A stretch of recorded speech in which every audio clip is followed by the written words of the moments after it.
Bok.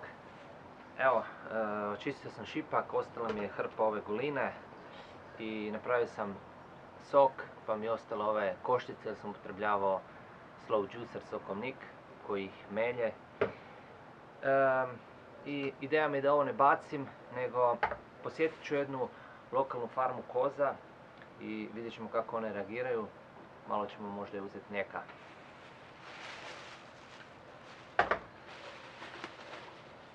Ovo je mrak, došao sam na imanje koza. Isuse, kad tugo imamo. Evo ja sam donio. Da, ali šteta je ove ti. To sam donio da, kad malo gladnemo od dojenja, onda ćemo pojesti koji šipak. Vrijeme da životinje dobiju malo vitamina.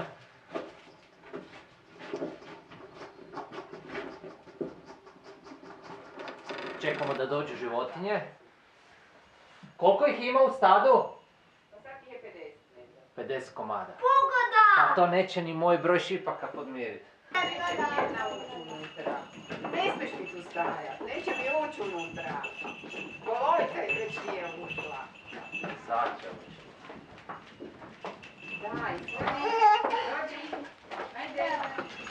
A sad ćemo uzeti malo mlijeka.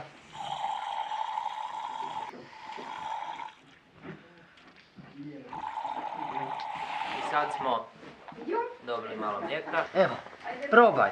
Ajde. Pa se nikak neće. Joj, tebe treba.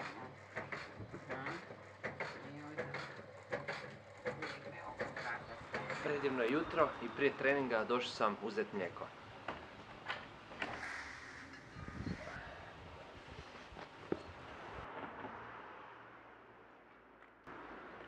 I prazne boce moram vratiti.